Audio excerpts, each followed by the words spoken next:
How you doing, everybody? Welcome to another edition of Cooking with Chef Johnny Schwa. We have a great dinner for you set for tonight. I'm going to be making some stew, a little warm out for stew. Maybe better off tomorrow when it's raining. But for today, we're going to make a stew, but we're going to make a lighter style stew. We're not going to be using a roux. And I have some stock going right now, made from some brisket fat, some corn cobs, some onion peels, some carrots, some celery, some black pepper, and that's been simmering now for about 45 minutes. So we're nice and excited, have a homemade stock, and always better than anything you're gonna buy in the stores. And you know, a lot of times you're gonna have these ingredients in your house. Just your trimmings alone can make a veggie stock, let alone adding some fat you trimmed or some chicken you trimmed and making your own stocks at home. I know my kids in my school always learn how to make stocks and tell me, even as a graduation, that they still make a stock once in a while. So that was a little high to turn us down. So we talk a little bit about what we're going to be doing today and how we're going to be making our stew. I have some beautiful brisket cut, and you can see the marbleization on this. It's just incredible. So I have some brisket cut. I have my pan on. I'm actually going to turn my pan on. And we're going to be making a light style stew and not going to be adding a roux, not going to be dredging our meat in flour, and we're going to be staying away from that, all right? So what we are going to do is we are going to season our brisket. So I'm going to go on a little salt. I got my trusty salt cave very close, and my black pepper, right, around the back, and we're going to get our black pepper going. At the same time today, I'm going to be making some rice pilaf. And I really wanted to talk about the pilaf technique, what rice pilaf is, how to make rice. Don't buy parboiled rice. I'm sorry to tell everybody. It's just not good. Okay? I've eaten it. I've made it. You know, I've bought it, but not really something that I'm really looking for. So in making the rice pilaf, well, first of all, a couple things I want to talk about with rice. Rice is a 2-to-1 ratio. That means you could use 2 coffee cups and 1 coffee cup of rice, 2 coffee cups of stock or ladles, whatever they may be. I'm using cups today, so I'm going to be making 3 cups of rice. So I'm going to be adding 6 cups of liquid. So I have a lot of stock going today. I'm going to use some stock in my rice, and I'm going to use some stock in my stew. So rice, first of all, being a 2-to-1 ratio. Now, as soon as rice comes to a boil, every bit of evaporation is really important that we're going to grasp. As I'm talking, I'm going to start searing my beef. What's really important is that we, sweat our vegetables, and that when we add our raw rice into our sweated vegetables, we're doing this on a low flame, and we're doing this to coat each individual kernel of rice. You know, rice pilaf really comes out of a Middle Eastern style technique of cooking, and it's literally cooking and coating rice in oil. Now we're going to be sauteing some onion and garlic today along with that, and we'll add our raw rice right into our onions and garlic after it's done sweating. Sweating technique, developing the natural sugars in vegetables as they cook, some olive oil. We start out as a high heat cooking technique, but then we turn that down. That ends up going down into a low heat cooking technique because we don't want to caramelize the vegetables. Okay, that's not what we're looking to do. All right, so I have my beef on there, nice and fatty. I'm gonna go ahead and add some olive oil so I get some nice caramelization. All right, I have my pan going here for my rice pilaf, and I'm gonna get that going. Try to preempt today. Have the front door open, the back door open. I did close the middle doors. Somebody has them open. I'm trying not to let the fire alarm go off, and I don't have the hood system on right now. So I really want you to be able to hear me really well. Okay, so. Not going to move the meat around. Letting the meat sit, caramelization, Maillard reaction, really important. All right, getting back to our rice. So we sweat our vegetables. We have onions, we have garlic. We then coat the raw rice right in the onion and garlic. Cook that for about 2 or 3 minutes. Okay, we then go ahead and add our stock. We get to a boil, turn it down to low, and cover it 17 to 18 minutes. After that 18 minutes, you want to take the lid off. And then after about 5 minutes or so, you can fluff the rice with a fork. A couple of keys when cooking rice: you don't want to stir the rice, you don't want to peek at the rice, you don't want to ruin the ratio, and we don't want to make starchy rice. We're going to be using a rice pilaf, a basmati style rice that's going to work really well. Okay, so I'm going to go ahead and add my onion and garlic. I don't want my pan to be too hot. You know, my onion and garlic are kind of small. So if my pan was very hot, when I went into the pan, I'd worry about burning my onion and garlic. Okay, so I got my pan on, got it about medium heat. Oh, it's not high heat now, right? But about medium hot. Then going ahead and going to add my onion and garlic, and I'm going to sweat them. There should be no caramelization when you're sweating of the vegetables. And then the onions will start to turn clear. Okay, now I have some garlic in there, and I'm really going to watch that I'm not going to be getting any caramelization. All right, so we got a really nice sear going on here. And now I can begin to flip my meat over. You know, flavor comes through caramelization. And the more caramelization we have, the better flavor we're going to have. I can see my wife is ready. So I think I made a stock here. And this is all of the brisket trimmings, all that fat. Plus the corn cobs and onion peels and celery and garlic. And I'm going to use that stock in our stew and in the rice pilaf. Perfect. Oh, it'd be great. Okay. So, some really nice caramelization. We have a special guest coming over tonight. Marge is coming over. My dad's wife. As you, some of you may know, my dad passed away. I don't know how much, you know, it feels like it was yesterday. I don't know if it's been 2 months, 8 months. I don't know. I know it's not been 8, but it's been really difficult. You know, thought about him today and really miss him a lot. You know, really miss him a lot. So, this one's for you, Dad. So, I have my onions cooking, and what's important is that when you're sweating your vegetables, you want to add some salt. Salt's going to help to draw out some of the moisture in the onion and garlic, and it's going to allow them to sweat a little easier. You know, also you want to make sure that, you know, you don't have too much oil. We're not frying, but not so little oil that the pan looks dry. So we really want to move this around, right, and make sure this is well coated. So while everything is cooking nice, we have our stock going, we have our meat searing, and we have our onions starting to sweat. We can talk a little bit about our vegetables. I have mirepoix, and this is just a really country-style, rough-cut mirepoix. I'm going to add half of this in the beginning and half more towards the end, and I'm going to use my mirepoix as part of my garnish. So that's going to be going in later on. When we add in the second mirepoix, we're going to have some red peppers we have diced. I have a couple of corn kernels cut off the cob, about 3 of those. I have some sliced white potato. That's going to be going in later on. Not a lot. Again, we're serving this over rice. And then I have a little bit of short rib gravy from over the weekend. And this is just really kind of liquid. Oh my God. What is that? Oh, I had to take a moment there. Liquid gravy. I should say liquid gold. All right, so watching my onions back here. You know, I'm on high. So it doesn't mean you have to be. You know, every flame is going to be different. So whether you're on high, whether you're on number 7 or 8, it doesn't matter. What's going on in your pan? Is your pan burning? Are your onions, you know, cooking properly? And if that's the case, cook on high all you want. But learn how to control your pan. You know, we made some stir fry today in school, and one of the biggest problems my kids had was controlling the pan. Not allowing it to burn, not knowing when to turn it down, not knowing when to take it off the flame, not knowing when to call for help, okay? And, you know, one of the biggest things that we can do, you know, is ask for help. I'm going to turn my hood on just for a moment here. Getting a lot of grease splattering. All right, we're doing big pieces of short ribs, kind of like, not short ribs, sorry, brisket. You'll see some of these pieces, you know, really big. Kind of like a Julia Child's beef bourguignon. Okay?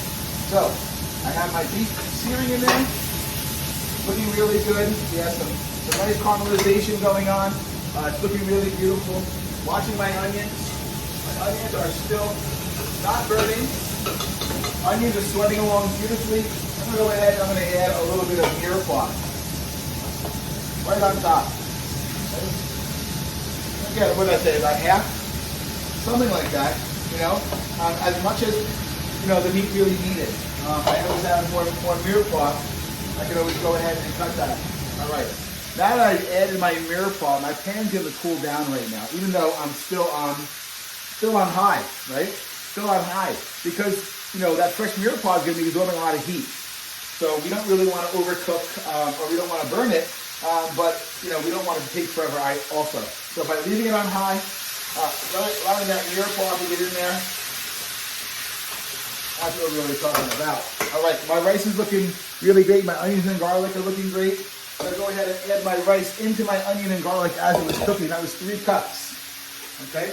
And I want to go ahead and I really want to incorporate that. You know, I have that on here, and I really want to, you know, really get that good. Really mixing it in, mixing the rice in, getting it coated, and having that on is really important. Okay? So while that's coating, I want to go ahead and get my stock ready to go. Okay? And I'm going to be sealing some stock. Look at that color. Look at that color. Why the hell would you buy anything else? 1, 2, 3.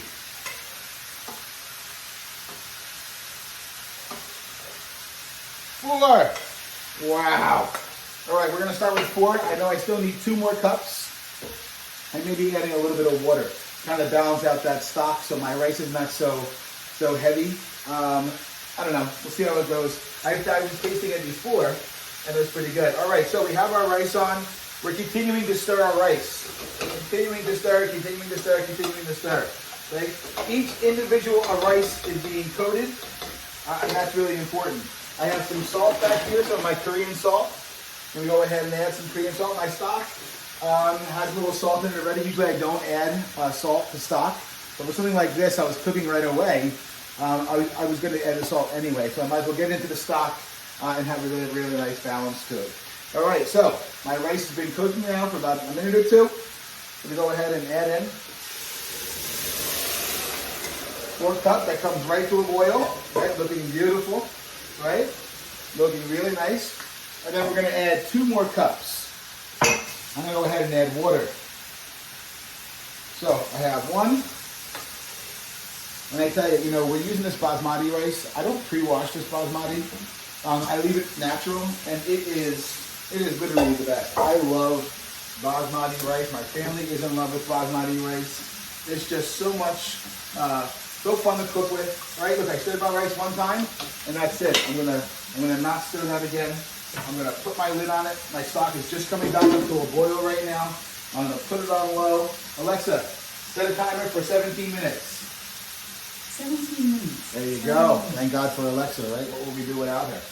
All right, so that's rice pilaf. I cooked that 17, 18 minutes on low, covered. That's it. It's done. Okay, so now,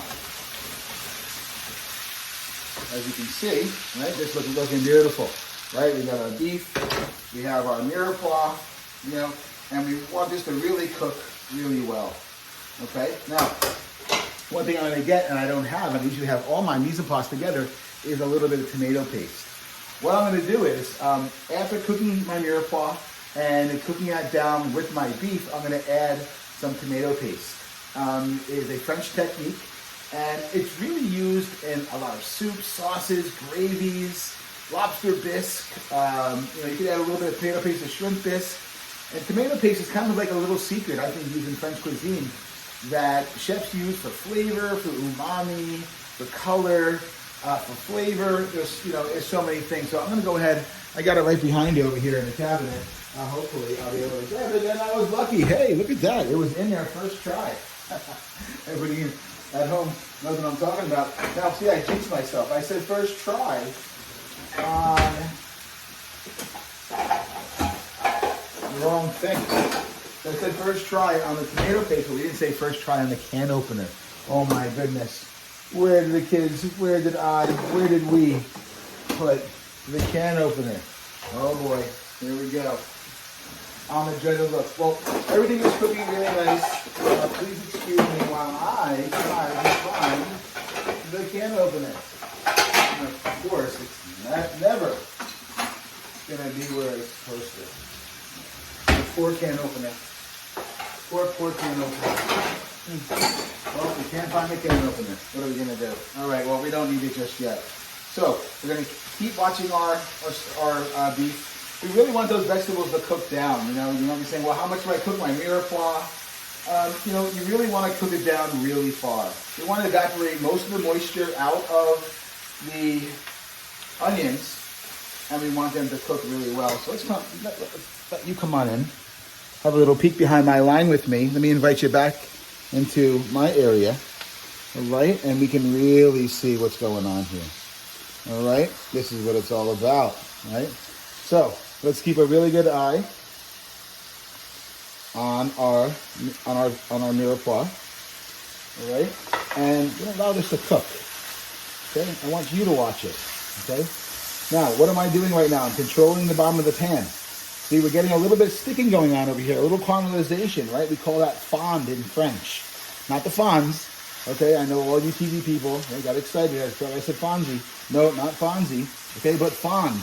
And fond in French means melted, okay? So what's gonna happen is, when we have the sugars coming out of the onions, out of the beef, right, carrots and everything, some of that caramelization, some of that moisture rather evaporates, and the sugars are left behind. Those sugars then begin to caramelize, okay? So we really want to watch that, okay? So I want you to keep a good eye on this. I'm going to try and find a can opener while you guys keep a good eye on my beef, okay?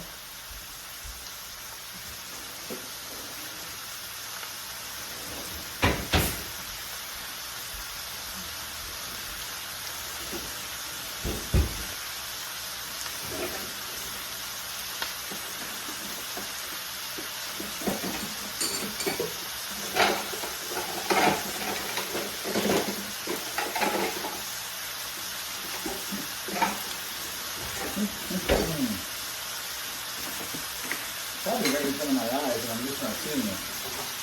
And I do have a cut pieces in my eye. So, I really don't know where it is. All right, so, mirepoix is looking really great. Okay, we're not done cooking this yet.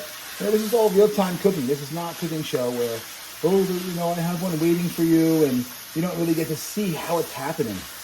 What's going down in front of you? How does he mix it? How long does he cook the mirepoix for? We're on a pretty quick video. We're only at 17. We'll try and hold our videos to around 30 minutes. Okay? But what's going on over there? And how are they doing it? Okay? Keep an eye on it. I'm going to continue to hunt for the can opener.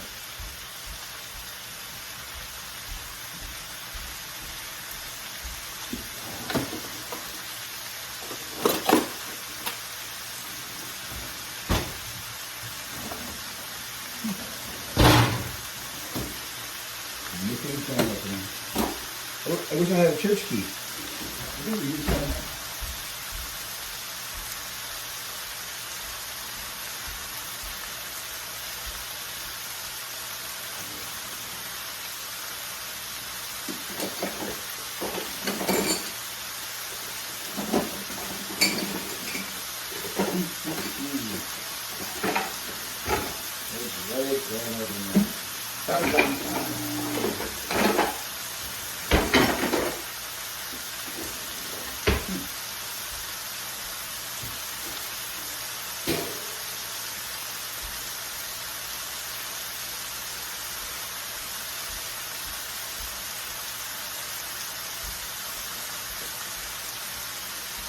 All right, so we're looking really great here.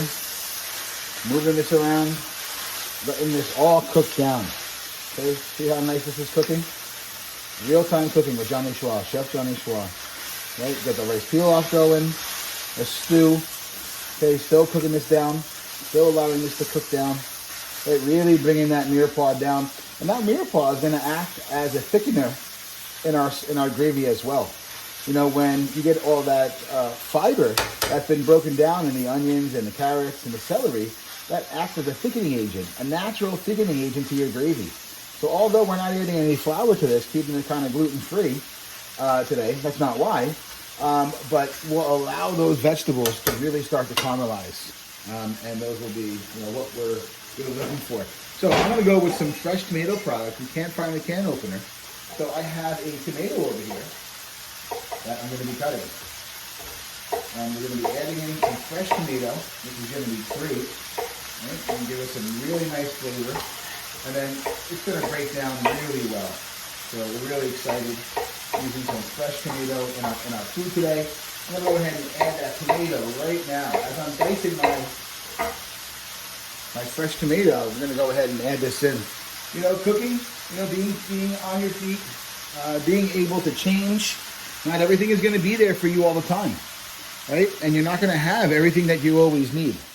So what are you going to do? Not add it? No, we have fresh tomato. Okay, all we have to do is dice it up. So I diced my tomato. I'm going to grab my side towel over here. And I'm going to go ahead and mix these in. All right? Get my tomato mixed in. And what's going to happen is if I start getting a little caramelization, that tomato is going to let some water out, and that's going to add just a little bit of caramelization into my final product. All right, got a little tomato core. See that little core? We don't want that in there. Okay, we don't leave those in our salad. We don't leave those in our stew. Those get thrown away. Okay, so make sure when you're cutting your tomato, you're taking that inner core out, so we don't have that there.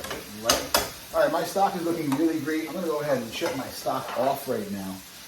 Again, it's been going now for about an hour, 15 minutes. So we got a really good broth going, something really simple. But as you can see, you know, look at that color, you know, just really beautiful. Really beautiful. Wow. Look at that. Look at that stock. Oh, look at that fat that's in there. I'm going to let that fat cook really, really well. Okay? So, again, when it cooks down this tomato, right, you still see a lot of evaporation, right? A lot of moisture coming off of the tomato. And we want that to really cook down in. That's going to be an intricate part of our sauce. It's going to give so much flavor. And it's great. And then later on, if I find the can opener ever, I might add a little bit in. I may not. You know, like I said, I'm making a more natural style stew. And, you know, leaving the tomato, fresh tomato, is going to be great for us. What else would have been nice in here today? A little bit of leeks would have been really good. I was very close to buying some leeks in the store, but my hands were so full, my carrot was so full with all fresh fruits and vegetables for the family that I said, you know what?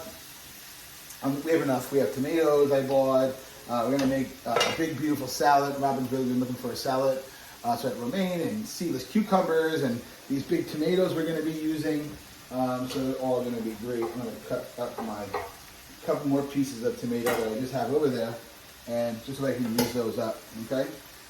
Take that piece out.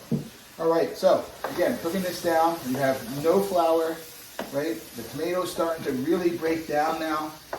It's really boiling, and actually the tomato's starting to mush up a little bit. Okay, and that's really great. We want that. Okay, that's going to give great texture, great flavor into our stew. All right, so now I'm going to go ahead. I'm going to grab some stock. So the cups we're going to add. I could deglaze the pan with some red wine right now, some Marsala wine. A little cream sherry would be great in here. I know back in the day we used cream sherry a lot. And I'm just going real natural today. So we have this beautiful stock. Look at that stock. Right, beautiful stock. I'm going to go 1 cup.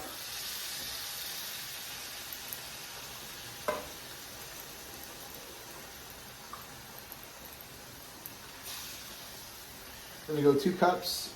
And I think go for the 3rd cup. All right, very good. All right. Okay, so our 3 cups. This is coming to a boil right away. As you can see, we bring you back in and be part of this. Wow. Look at that. Look at that. Beautiful. Right? We're going to bring this to a boil. Let that simmer. It's going to take about an hour and a half, 2 hours. I have plenty extra stock. And then we're not going to oversalt this. Right? We're not going to over-season it. We're going to finish it with little herbs. We're going to serve this over rice. And again, this should take about an hour and a half, so it's about 20 after 4. Figure by 5:30, 5:45, we're going to be eating dinner. My rice is on early. I like to let my rice really rest. You know, rice stays warm very well, not high in moisture, and I'll put a low flame on it later on when I want to heat it up. So we have this on. Again, this is going to cook for about an hour, hour and a half, and probably in about an hour, I'm going to be adding in my second round of mirepoix, my corn off the cob, my red peppers, my potatoes, and I'm going to go ahead right now and I'm going to add in that short rib gravy that I was saving. This also has no flour in it. My friend Craig was here and he's celiac, so we really made sure that it had no flour in there for him so he can enjoy it. And I tell you guys, we didn't miss a beat. It was just really, really great. So there we have it today. We have a simple beef brisket stew, sorted mirepoix, rice pilaf, and we had our stock. Thank you so much for joining us today. You know, I wasn't going to do a show today with my dad being real heavy on my heart, Marge coming over. But I really wanted to dedicate today's show to my dad. I miss him so much.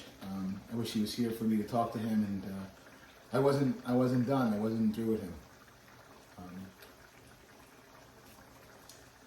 I miss him a lot. I love you, Dad. This one's for you. God bless you, everybody. Thank you for sharing, being here and sharing our dinner with you, allowing me to come in, and hopefully you get to make some stew and rice pilaf. Let us know. God bless everybody. Have a great day. Take care now.